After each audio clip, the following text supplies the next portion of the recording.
दूसरे का पहला।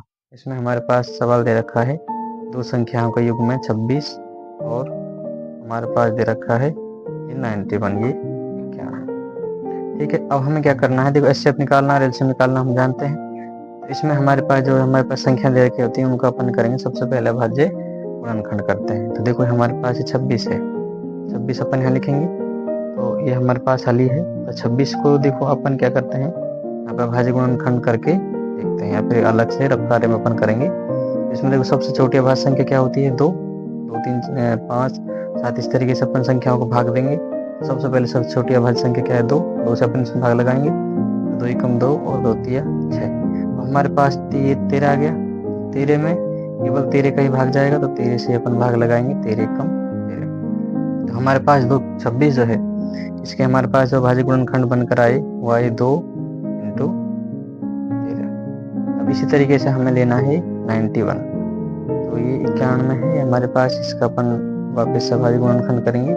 देखो इसमें 2 से भाग नहीं जाए क्योंकि यहाँ पे एक विषम संख्या है, तो फिर इसमें 3 से भाग ला कर देते हैं, 3 तिया 9, इसमें फिर भी नहीं जा रहा, फिर अपन 4 से 4 का भाग भी नहीं जाएगा, 5 से 6 7, अभी 7 का भाग लगा कर देखो इसमें, देखो 7 का भाग इसमें जाएगा, 7 एकम 7, 2 बच गए, 7 21, तो इसमें 7 का भाग चला जाएगा, 7 एकम 7 और बचे 2, 7 तिया 21 अर्थात 13 बार। अब 13 से अपन इसमें क्या करेंगे, वापस से अपन भाग लगाएंगे, 13 एकम 13। हमारे पास 91 का जो अभाज्य गुणनखंड निकल कर आए गुणनखंड के रूप में 7 गुणे में 13, 7 गुणा 13 अपन यहाँ पे लिख दिया। तो हमें क्या करना है, एचसीएफ भी निकालना है और एलसीएम भी निकालना है। तो देखो एचसीएफ निकालना आपने सीखा था पिछली वीडियो में। देखो एचसीएफ हमारे पास क्या होता है, जो हमारे पास संख्याएं दे रखी हैं, जो हमारे पास संख्याएं उनमें जो उभयनिष्ठ है, मतलब दोनों में जो कॉमन आ रही है, देखो इनकी घात कुछ नहीं, अपन एक एक मान सकते हैं, इसकी घात भी 1, इसकी घात भी 1, इसकी घात भी 1 और इसकी घात भी 1।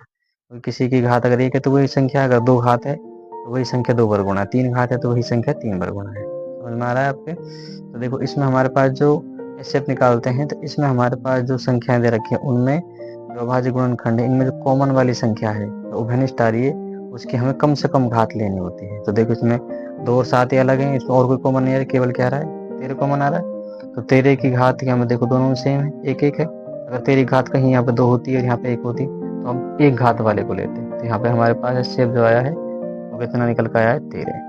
तो एचसीएफ का जो मान हमारे पास आ गया 13, इसका एचसीएफ है।